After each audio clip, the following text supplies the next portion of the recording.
Hello, welcome to फार्माटॉक्स. आजचा जो topic आहे तो आहे सॉलिड डोसेज फॉर्म आणि हा सेमिस्टर 1 फार्मास्युटिक्स 1 मधला इंट्रोडक्शन टू डोसेज फॉर्म मधला एक पॉइंट आहे किंवा आपण म्हणू शकतो डोसेज फॉर्मच्या क्लासिफिकेशन मधला पॉइंट आहे. पहिलं क्लासिफिकेशन आहे फिजिकल स्टेट. ह्याच्या आधी आपण क्लासिफिकेशनचा व्हिडिओ बघितला आहे, त्याची लिंक मी खाली देते. तो व्हिडिओ तुम्ही बघा म्हणजे तुम्हाला हे लक्षात येईल की हे नक्की काय आहे. तर सगळ्यात पहिला टाईप होता फिजिकल स्टेट आणि त्यातला होता सॉलिड डोसेज फॉर्म. फिजिकल स्टेटमध्ये कुठले सॉलिड, लिक्विड, सेमीसॉलिड आणि गॅसियस फॉर्म आणि त्यातला आपण सॉलिड डोसेज फॉर्म हे क्लासिफिकेशन आज या व्हिडिओमध्ये बघणार आहोत. चला व्हिडिओ चालू करूयात. तर सगळ्यात आधी हे डोसेज फॉर्म्स काय असतात हे बघणार आहोत. त्याचे ॲडव्हान्टेजेस आणि डिसॲडव्हान्टेजेस आपण आज या व्हिडिओमध्ये बघणार आहोत. सगळ्यात आधी काय आहेत सॉलिड डोसेज फॉर्म्स? मी ह्याचे एक्झाम्पल तुम्हाला सांगितले होते. टॅबलेट्स असतील, कॅप्सूल्स असतील, पावडर्स असतील, ग्रॅन्युल्स असतील. तर हे याचे एक्झाम्पल्स असतात आणि हे असे फॉर्म्स असतात की जे त्यांची स्टेट स्टेबल राहते खूप जास्त, म्हणजे घन अवस्था, ते हालत नाहीत किंवा त्यांच्या अवस्थेमध्ये काहीही बदल होत नाही. तर ह्या डोसेज फॉर्मला आपण काय म्हणतो? Solid dosage forms. आणि हे कशाचे बनलेले असतात? तर ह्याची डेफिनेशन आपण बघितली तर ते are made up of powders and usually processed to change their form little bit. म्हणजे काय केलेलं असतं, तर इथं पूर्ण मी डेफिनेशन लिहित नाही, सांगते मी फक्त तुम्हाला की हे पावडरचे बनलेले असतात आणि त्या पावडरवरती थोडीफार प्रोसेस करून त्याचे ओरिजिनल फॉर्म थोडेफार चेंज केले जातात आणि मग त्यांना सॉलिड डोसेज फॉर्ममध्ये कन्वर्ट केलं जातं. आता हे झाले ह्याची डेफिनेशन. काय असतं ते तुम्हाला समजलं, एक्झाम्पल तुम्हाला समजले. ॲडव्हान्टेजेस आणि डिसॲडव्हान्टेजेस बघूयात. तर सगळ्यात आधी ॲडव्हान्टेजेस. ॲडव्हान्टेजेस म्हणजे काय? फायदे. का बनवले जातात सॉलिड डोसेज फॉर्म? त्याचे फायदे काय आहेत ऍक्च्युली आणि का प्रेफर केले जातात हे आपण या ॲडव्हान्टेजेसमध्ये बघणार आहोत. तर सगळ्यात मेन पॉईंट म्हणजे स्टॅबिलिटी. आपण डेफिनेशनमध्ये पण बघितलं किंवा मी जेव्हा तुम्हाला इनिशियली माहिती सांगितली तेव्हा पण सांगितलं, खूप जास्त स्टेबल असतात as compare to other dosage form. म्हणजे लिक्विड घ्या किंवा गॅसियस घ्या, स्टेबल असतात का? ते जास्त नसतात आणि त्यांच्या फॉर्ममध्ये चेंज होतो. लिक्विड काय होतं, सांडण्याची शक्यता जास्त असते, ते फॉर्म स्टेबल राहत नाही त्याचा. त्याची शेल्फ लाईफ कमी असते. म्हणजे जे liquid dosage form as compare to other dosage form, फक्त लिक्विड नाही मी सांगत, गॅसेस असतील, सेमीसॉलिड असतील, तर ह्यांच्या कम्पॅरिझनमध्ये ह्याची शेल्फ लाईफ म्हणजे आयुष्यमान जे म्हणतो आपण, एक्सपायरी डेट, ही जास्त असते कारण हे जास्त स्टेबल असतात म्हणून. त्यानंतर सेकंड आहे ट्रान्सपोर्टेशन किंवा इझी. इज इज म्हणजे काय? सोपं. सोपं असणं. कशाच्या बाबतीत सोपे आहेत हे? तर पॅकिंग, हँडलिंग आणि ट्रान्सपोर्ट अशा बऱ्याचशा गोष्टींसाठी आणि मेनली ट्रान्सपोर्ट हे काय असतात? सोपे असतात.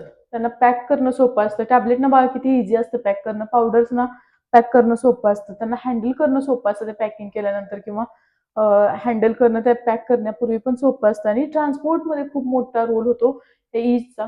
सोपं होऊन जातं ट्रान्सपोर्टेशनसाठी. टॅबलेट आहेत ते सांडण्याची जास्त शक्यता नसते, कमी स्पेस घेतात, त्यामुळं जास्त कमी जागेत जास्त बसतात आणि ते ट्रान्सपोर्टला इझी होतं. आणि ट्रान्सपोर्टच्या दरम्यान काळजी करण्याची जास्त गरज नाही की ते फुटतील का, तुटतील का किंवा सांडतील का, स्पिल आउट होतील होतील का, किंवा स्टेबल आहे म्हणजे काय होतं, ह्याच्यावरती टेम्परेचरचा परिणाम होत नाहीये किंवा बाकीच्या कोणत्याही एन्व्हायरमेंटचा जास्त इफेक्ट होत नाही. तसं बाकीच्या डोसेज फॉर्मवरती काय होणार आहे, थंडी पडली इफेक्ट होणार आहे, जास्त ऊन पडलं इफेक्ट होणार आहे, पाऊस आहे इफेक्ट होणार आहे. सॉलिड डोसेज फॉर्मच्या बाबतीत तसं नसतं. स्टेबल आहेत त्यामुळे ट्रान्सपोर्टच्या वेळेला त्याचा पण जास्त प्रॉब्लेम नसतो. का तर ट्रान्सपोर्टेशनला माहिती आहे तुम्हाला, ऊन जास्त असतं, कधी कधी पाऊस असतो, कधी थंडी असते, मग ते ऑब्व्हियसली त्या वाहनांच्या आत पण ते टेम्परेचर राहणार आहे आणि त्यामुळे ट्रान्सपोर्टच्या वेळेला पण प्रॉब्लेम येतो. अदर डोसेज फॉर्मला ह्याला जास्त प्रॉब्लेम येत नाही, म्हणून हा डोसेज फॉर्म जास्त प्रेफर केला जातो. तिसरा जो पॉईंट आहे ॲडव्हान्टेजचा, स्पेस. स्पेस म्हणजे काही कमी स्पेस घेतं as compare to other dosage form. टॅबलेटला बघू शकताय तुम्ही किती कमी स्पेस लागते, कॅप्सूलला कमी स्पेस लागते. कमी स्पेसमध्ये जास्त फॉर्म्युलेशन बसतं, हा ॲडव्हान्टेज आपण म्हणू शकतो. स्पेस कमी घेतं, ट्रान्सपोर्टला इझी होऊन जातं, हँडल करायला इझी होऊन जातं यासाठी. नेक्स्ट आहे युनिट डोस. आता ह्याचे टाईप्स वेगवेगळे आहेत, ज्यामध्ये येतात टॅबलेट, कॅप्सूल, ग्रॅन्युल्स, पावडर्स, त्यानंतर अदर डिव्हाइसेस वगैरे येऊ शकतात. पण ह्याचं काय होतं, डोस सिंगल असतो, सिंगल घेता येतो, इझिली घेता येण्यासारखं आहे. युनिट डोस असल्यामुळे काय होतं, ॲक्युरेसी जास्त राहते. हे मॅक्सिमम सॉलिड डोसेज फॉर्मच्या बाबतीत होतं. पावडर्सच्या वेळेला काय होतं, काही काही पावडर अशा असतात की ज्या बल्कमध्ये दिलेल्या असतात आणि त्यातनं स्पून असतो, स्कूप असतो किंवा व्हॉटएव्हर काहीतरी मेजरमेंटचं असतं. ते तुम्हाला मेजर करून एक डोस घ्यायला लागतो. पण जेव्हा तुम्ही टॅबलेट कॅप्सूल अशा डोसेज फॉर्मचा विचार कराल, तर सिंगल युनिट पॅक असतं. जर का तुम्ही टॅबलेट बघितलं, इथं माझ्याकडे एक टॅबलेट आहे, परवा मी दाखवली होती मागच्या व्हिडिओमध्ये. तर सिंगल डोस आहे, इझिली घेऊ शकतो आणि त्यामुळे इक्वल डोस मिळतो. म्हणजे डोसची तुम्हाला काळजी करायची गरज नाहीये as compare to other dosage form. जसं की सिरप आहे, तर ते तुम्हाला मेजर करून घ्यायचे. 5 ml घ्या म्हटले, 2-2.5 ml घ्या म्हटले. मग कधी-कधी ते मेजर करताना मिस्टेक होऊ शकते किंवा जर का दुसरा व्यक्ती एखादा देतोय ते सिरप, तर त्याच्याकडून ते मेजर करताना मिस्टेक होऊ शकते. तर हे बाकीच्या डोसेज फॉर्मच्या बाबतीत प्रॉब्लेम येऊ शकतो. Semi solid dosage form again cream आहे. एखाद वेळी कमी अप्लाय केली जाऊ शकते, एखाद वेळी जास्त अप्लाय केली जाऊ शकते. Same gases dosage form. तर युनिट डोस असल्यामुळं त्याची डोस ॲक्युरेसी जास्त राहते. एका टायमिंगला जेवढा डोस लागणार आहे, जसं की 25 mg, 30 mg, 50 mg, 0.5 mg तेवढाच डोस ह्या एका टॅबलेटमध्ये असणार आहे. त्यामुळे ते इझी होऊन जाणार आहे.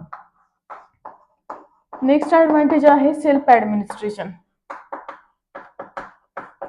हे डोसेज फॉर्म असे असतात की स्वतः तो पेशंट आहे तो घेऊ शकतो. एक्सेप्ट काही लोक आहेत, जसे की लहान मुलं असेल, जन्मलेलं इन्फंट असेल किंवा खूप लहान आहे, चाइल्ड आहे, 1-2 वर्षाच्या आतला आहे, 3 वर्षाच्या आतला आहे, त्याला स्वतः ती टॅबलेट घेता येणार नाही. खूप जास्त सिरियस पेशंट आहे, त्याला ते घेता येत नाही. तर हे एक आहे. पण इतर पेशंटना काय होणार आहे, सेल्फ ॲडमिनिस्ट्रेशन खूप इझी आहे. टॅबलेट घ्या किंवा इतर डोसेज फॉर्म घ्या आणि पटकन घेऊन टाका. तर ह्यामुळे हे एक ॲडव्हान्टेजेस असणार आहे. नेक्स्ट आहे, ह्यांना काय करता येतं, कंट्रोल रिलीज फॉर्म्युलेशनमध्ये कन्वर्ट करता येतं. त्यांना कोटिंग देऊन असतात किंवा इतर काही मार्ग असू देत, तुम्हाला हळूहळू ते येत जाईल शिकताना. तर ह्यांना कंट्रोल रिलीज म्हणजे काय, आपल्याला ज्या पद्धतीनं एखादी टॅबलेट आपल्याला हवंय की 2 तासात इफेक्ट दाखवला पाहिजे, 4 तासात इफेक्ट 4 तासांनी ते डिझॉल्व्ह व्हायला पाहिजे, ॲब्सॉर्ब व्हायला पाहिजे बॉडीमध्ये, 8 तासांनी ॲब्सॉर्ब व्हायला पाहिजे. तर ह्या गोष्टी टॅबलेटच्या बाबतीत नाही, इतर डोसेज फॉर्म आहेत त्याच्या बाबतीत आपण हे कंट्रोल म्हणजे आपल्या हातामध्ये रिलीज आहे त्याचा, किती वेळात ती रिलीज व्हायला पाहिजे. तर हा एक त्याचा ॲडव्हान्टेज आहे. नेक्स्ट ॲडव्हान्टेज आहे ते प्रिझर्वेटिव्ह. आता इथं स्पेस नाहीये, मी इकडे लिहिते. आता प्रिझर्वेटिव्ह म्हणजे प्रिझर्वेटिव्ह घालायला लागतात असं नाही, प्रिझर्वेटिव्ह घालायला लागत नाहीत. यामध्ये काय होतं, सॉलिड डोसेज फॉर्म असल्यामुळं त्यामध्ये जास्त प्रिझर्वेटिव्हची गरज पडत नाही आणि खूप अनस्टेबल ड्रग आहे आणि त्याला आपण सॉलिड फॉर्ममध्ये कन्वर्ट करतोय, त्यावेळेला लागू शकतो एक्सेप्शनल केसमध्ये. पण मॅक्सिमम टाइम आपण त्यामध्ये प्रिझर्वेटिव्ह वापरत नाही. प्रिझर्वेटिव्ह वापरलं नाही तर ते काय झालं, हेल्थसाठी एक अजून एक ॲडव्हान्टेज झाला. बऱ्याचदा आपण ॲड्समध्ये, टीव्ही ॲड्समध्ये बघतो की हे प्रोडक्ट आहे, ह्यामध्ये प्रिझर्वेटिव्ह नाहीये, कलर नाहीये, हे नाहीये, ते नाहीये. तर तशाच प्रकारे टॅबलेटमध्ये नाही, सॉलिड डोसेज फॉर्ममध्ये आपल्याला प्रिझर्वेटिव्ह वापरायची जास्त गरज पडत नाही. तर हे एक ॲडव्हान्टेज झालं. आणि मॅक्सिमम रिलीज टाईम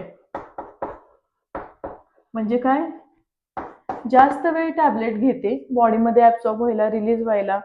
तर त्यामुळे काय होतं, पुढचे डोस जे आहेत ते त्यांचा टाइम स्पॅन वाढतो.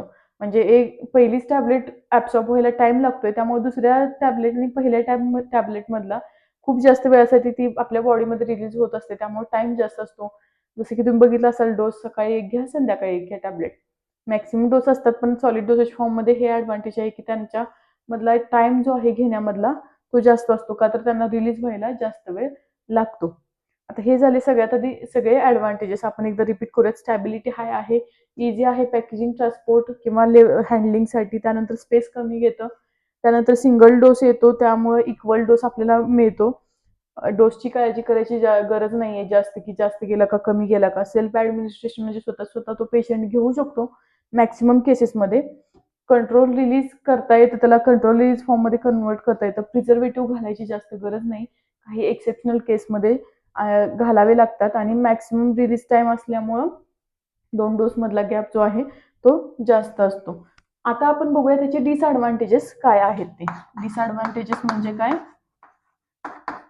आता ही गोष्ट तुम्ही लक्षातच ठेवा कायम. ॲडव्हान्टेजेस फायदे, डिसएडव्हान्टेजेस म्हणजे तोटे. ह्याचे प्रॉब्लेम्स काय येऊ शकतात ह्या डोसेज फॉर्म सोबत, आणि हे सगळे आपण ह्या डिसएडव्हान्टेजेस पॉईंटमध्ये बघणार आहोत. तर सगळ्यात आधी आहे प्रोसेस जी आहे ती कॉम्प्लिकेटेड आहे. कोणती प्रोसेस कॉम्प्लिकेटेड आहे? तर हे डोसेज फॉर्म बनवण्याची, मी आधी पण सांगितले, फक्त ड्रग घेतला म्हणजे तो डोसेज फॉर्म असू शकत नाही आपला फायनल. त्यामध्ये एक्सिपिएंट घेणार आहे आणि मग तो आपला डोसेज फॉर्म तयार होणार आहे. तर त्यासाठी काय आहे, ही जी प्रोसेस आहे ड्रग पासून डोसेज फॉर्म कन्वर्ट करण्याची, तर ही खूप जास्त कॉम्प्लिकेटेड असते. डोसेज फॉर्म काय, ज्यामध्ये ड्रग आहे, एक्सिपिएंट आहे, मेन इन्ग्रेडियंट आणि अदर इन्ग्रेडियंट, आणि ते प्रोसेस करून आपण फायनल डोसेज फॉर्म म्हणजे टॅबलेट असेल, कॅप्सूल असेल, वॉट एव्हर ते बनवतोय. आणि ही प्रोसेस खूप जास्त कॉम्प्लिकेटेड असते. आणि ही प्रोसेस करायला आपल्याला लागतात मशिनरी. पण फक्त मशिनरी नाहीत लागत, त्या एक्सपेन्सिव्ह मशिनरी लागतात. आता हे कशासाठी? माणूस खाणार आहे ते टॅबलेट किंवा वॉट एव्हर, कोणी पण खाणार आहे, लाईव्ह जे काय असेल ते जिवंत असणार आहे. आणि त्यासाठी आपल्याला चांगल्या प्रकारच्या मशिनरी वापरायला लागतील, चांगल्या मेटलच्या. प्लस बॅचेस ज्या आहेत टॅबलेटच्या त्या खूप मोठ्या असतात, आणि ज्या काही मशिनरी असतात त्या खूप महाग असतात, कॉस्टली असतात. त्यामुळे एक्सपेन्सिव्ह मशिनरी हे टॅबलेट किंवा जे काही डोसेज फॉर्म आहेत, सॉलिड डोसेज फॉर्म, ते बनवायला लागतात. प्रोसेस कॉम्प्लिकेटेड काय, तर पावडर घेतली, पावडर लगेच ते टॅबलेटमध्ये जात नाही, त्यामध्ये एक्सिपिएंट मिक्स करा, काही वेळेला त्यांचे ग्रॅन्युल्स बनवायला लागतात, डायरेक्ट कंप्रेस करता येत नाही, त्यामध्ये पाणी घातलं, हे घातलं, मग त्याच्या गोळ्या केल्या, असला प्रकार नसतो. तर ती पावडर आहे ती डायरेक्ट कंप्रेस मशीनमध्ये कंप्रेस केली जाते, मग त्याचे टॅबलेट होतात. पाणी वगैरे घातलं तर काय होणार आहे, अगेन ती खराब होणार आहे किंवा जास्त कॉम्पॅक्ट होणार आहे, जी डिझॉल्व्ह होणार नाहीये लगेच. ह्यासाठी त्याचे ग्रॅन्युल्स पण कधी कधी बनवावे लागतात. तर खूप लेंदी आणि कॉम्प्लिकेटेड प्रोसेस त्या बनवायला एक्सपेन्सिव्ह. प्रत्येक प्रोसेससाठी मशिनरी, मिक्सिंगसाठी लागणार आहे, त्यानंतर त्याचे ग्रॅन्युल्स बनवायला लागणार आहे, ग्रॅन्युल्स झाले की ड्राईंगसाठी लागणार आहे, ड्राईंग ग्रॅन्युल ट्राय करायला, ग्रॅन्युल ट्राय झाली की त्याची टॅबलेट बनवायला मशीन लागणार आहे. तिथून पुढच्या आणखी पॅकिंगच्या असतील, लेबलिंगच्या असतील, त्यानंतर बॉक्स पॅकिंगच्या असतील, ह्या सगळ्या मशिनरी लागणार आहेत. तर त्यामुळं हा डोसेज फॉर्म जो आहे तो कॉस्टली होऊन जातो. नेक्स्ट डिसएडव्हान्टेज आहे ती सॉल्विंग डिफिकल्टी. आता हे कोणासाठी, मी म्हटलं मग अशी बरेचसे पेशंट स्वतः स्वतः ऍडमिनिस्टर करू शकतात, पण हे जे आहे ते मगाशी म्हटल्याप्रमाणे जे नुकतेच जन्मलेत किंवा खूप जास्त सिरियस आहेत, तर त्यांच्यासाठी ही स्वॅलोईंग डिफिकल्टी म्हणजे गिळण्यासाठी प्रॉब्लेम येऊ शकतो. टॅबलेट ते कसे खाणार ना, एकदम नवीन जन्मलेलं किंवा 1 वर्षाच्या आतलं असेल, 2 वर्षाचं असेल, तरी पण ते कसं डिरेक्टली टॅबलेट खाणार आहे, किंवा खूप जास्त वयस्कर, खूप जास्त इल पेशंट आहे, त्याला कसं ते खाता येणार आहे. तर हा प्रॉब्लेम ह्या डोसेज फॉर्म सोबत येऊ शकतो. त्यानंतर अनकॉन्शियस पेशंट. आता हे तुम्हाला वर्ड माहित आहे का, अनकॉन्शियस म्हणजे काय? तर ज्यांना जास्त शुद्ध नसते किंवा आजूबाजूला काय चाललंय ते समजत नाहीये, त्याचं बेस्ट एक्झाम्पल किंवा कंडिशन म्हणतो आपण त्याला कोमा. कोमा या कंडिशन मधले पेशंट्स असतील किंवा अशा प्रकारचे जे कॉन्शियस नाहीयेत, त्यांना समजत नाही आपल्या आजूबाजूला काय चाललंय, त्यांचे हातपाय हलत नाहीयेत, तर अशा वेळेला ह्या पेशंटना आपण हे डोसेज फॉर्म देऊ शकत नाहीये, सॉलिड डोसेज फॉर्म जे काही असतील ते. तर हा एक प्रॉब्लेम येऊ शकतो. नेक्स्ट डिसएडव्हान्टेज आहे ते आहे डिफिकल्टी इन कंप्रेशन. म्हणजे काय, जेव्हा आपण मगाशी म्हटलं ग्रॅन्युल्स बनवले, ते काय केले जातात, कंप्रेशन मशीनमध्ये कंप्रेस करून त्याची टॅबलेट बनवली जाते, किंवा वॉट एव्हर जे काही डोसेज फॉर्म असेल प्रत्येक वेळी कंप्रेस करायला लागेल असं नाही, पण जेव्हा टॅबलेट बनवतोय तेव्हा कंप्रेशनसाठी प्रॉब्लेम येऊ शकतात. जर का त्या पावडरची डेन्सिटी खूप कमी आहे, अशा वेळेला ती पटकन कंप्रेस होणार नाही. जर का त्याचं नेचर अमॉर्फस आहे, तुम्हाला पावडर म्हणजे काय ते माहिती आहे, पण अमॉर्फस म्हणजे काय, खूप जास्त असं सिल्की पावडर जे म्हणतो आपण, तुम्ही टाल्क पावडर बघितली असाल, आपण जे पॉन्ड्सची असेल ती, तर ती काय होते, आपल्या हातातून अशी सरसर सरकते. ती कंप्रेस होणार आहे का पटकन? तुम्ही ते असं पिंचमध्ये घेऊन असंही केलं तर आपली तरी काय होणार आहे, ती उडून जाते लगेच. तर त्यामुळे काय होतं, अशा पावडर्सना काय होतं, डिफिकल्टी कंप्रेस करायला त्यांना डिफिकल्टी येऊ शकते. मग असा डोसेज फॉर्म बनवताना खूप जास्त प्रॉब्लेम येतात. मग ते हा एक ह्याचा डिसएडव्हान्टेज होतो. नेक्स्ट प्रॉब्लेम आहे मेटाबॉलिझम. आता तुम्ही म्हणाल की मेटाबॉलिझम हा कसा प्रॉब्लेम झाला, इतर ऍडव्हान्टेज झाली, पण मी म्हणते टॅबलेटचं मेटाबॉलिझम काय होतं. टॅबलेट मी म्हटलं की तुम्ही खाल्ली की पोटात जाणार आहे, तिथं काय होणार आहे, ती ब्रेकडाऊन होणार आहे, डिझॉल्व्ह होणार आहे, त्याचे सेपरेट पार्ट्स होणार आहेत. म्हणजे काय डिझॉल्व्ह म्हणजे काय, तुम्ही जर का पाण्यात घालून बघितली असेल टॅबलेट कधी, तर काय होणार आहे, ते हळूहळू सेपरेट व्हायला लागते, आणि मग ती बॉडीमध्ये तशीच आपल्या पोटात पण डिझॉल्व्ह होते, आणि मग ती हळूहळू आपल्या बॉडीमध्ये ऍब्सॉर्ब केली जाते. तर हे खूप जास्त वेळ घेते ही प्रोसेस. कधी कधी 5 मिनिटात होणाऱ्या पण डिझॉल्व्ह असतात, आणि कधी कधी 2 तास पण लागू शकतात एखाद्या टॅबलेटला. अशा वेळेला काय शक्यता असते की स्टमक ऍसिड तुम्हाला माहिती आहेत खूप जास्त स्ट्रॉंग असतात, आणि तेच त्यांना मेटाबोलाइज करून घेतील. जर का जास्त वेळ लागत असेल टॅबलेटला डिझॉल्व्ह व्हायला, ऍब्सॉर्ब व्हायला, तर ती ऍब्सॉर्ब होण्याआधीच काय होणार आहे, स्टमक ऍसिड तिला डिझॉल्व्ह करून टाकणार आहेत. तर ही एक डिसएडव्हान्टेज आहे टॅबलेट सॉलिड डोसेज फॉर्मची. किंवा जे काही तुम्ही ओरली घेताय जो डोसेज फॉर्म, टॅबलेट असेल कॅप्सूल असेल, तर ती काय होणार आहे, डिझॉल्व्ह व्हायला वेळ लागत असेल तर गॅस्ट्रिक ऍसिडच तिला ऍब्सॉर्ब करून टाकतील, मेटाबोलाइज करून टाकतील, ऍब्सॉर्ब नाही सॉरी मेटाबोलाइज करून टाकतील, पचन करून टाकतील, आणि त्यामुळे ती तिचा इफेक्ट दाखवू शकणार नाहीये. हे किंवा डिसएडव्हान्टेज काय आहे, तर फास्ट ऍक्शन. आता हा पण कसा डिसएडव्हान्टेज आहे, तर फास्ट ऍक्शन होत नाही टॅबलेटची, हा डिसएडव्हान्टेज आहे. तर काय होतं, टॅबलेट किंवा सॉलिड डोसेज फॉर्म जेव्हा तुम्ही घेता तर ते लगेच ऍब्सॉर्ब होत नाहीत बॉडीमध्ये, किंवा तेवढे फास्ट ऍक्शन दाखवत नाहीत का, तर ते बॉडीमध्ये जाणार, डिझॉल्व्ह होणार, आणि मग ते ऍब्सॉर्ब होणार आहेत, मग त्या बॉडी पार्ट पर्यंत पोहोचून मग त्याचे ऍक्शन दाखवणार आहेत. तर असं नाही, जेव्हा बाकीचे डोसेज फॉर्म जसे की इंट्राव्हेनस घेताय तुम्ही, इंजेक्शन सलाईन घेताय, बऱ्याचदा काय होतं, पेशंट असे म्हणतात की मला इंजेक्शन किंवा सलाईन लावा, मला पटकन बरं व्हायचंय, टॅबलेट देत बसू नका. अशा वेळेला काय करतात डॉक्टर, दोन्ही गोष्टी वापरतात, टॅबलेट प्लस जे काही इंट्राव्हेनस असेल, इंट्राव्हेनस काय करतं, पटकन त्याचा इफेक्ट दाखवतं, किंवा बाकीचे डोसेज फॉर्म जे पटकन आपल्या बॉडीमध्ये मिक्स होणार आहेत ब्लडमध्ये, ते फास्ट इफेक्ट दाखवतात. आणि as compare to that dosage form, these dosage forms have less action. That is why mostly patient select the other dosage form than solid dosage forms. तर ही गोष्ट तुम्हाला लक्षात आली की फास्ट ऍक्शन नसल्यामुळं बाकीचे डोसेज फॉर्म काही पेशंट प्रेफर करतात. आणखी आता हे झाले सगळे डिसएडव्हान्टेजेस. तर तुमच्या ही गोष्ट लक्षात आली का? एकदा रिपीट करूयात डिसएडव्हान्टेज काय. तर प्रोसेस जी आहे ती बनवण्याची कॉम्प्लिकेटेड आहे. त्यासाठी मशिनरी एक्सपेन्सिव्ह लागतात. काही पेशंटना स्वॅलोईंग गिळण्यासाठी प्रॉब्लेम येऊ शकतो. अनकॉन्शियस म्हणजे ज्यांना आजूबाजूला काय चाललंय हे समजत नाहीये, अशा पेशंटना आपण ते देऊ शकत नाही. कॉम्प्रेस करायला जर का ते पावडर खूप जास्त कमी डेन्सिटी असेल किंवा अमॉर्फस नेचरमध्ये असेल तर कॉम्प्रेस करायला प्रॉब्लेम येईल. मेटाबॉलिझम ते ऍक्शन दाखवण्याच्या आधीच होऊ शकतं. फास्ट ऍक्शन नसल्या कारणानं बाकीचे डोसेज फॉर्म प्रेफर केले जातात.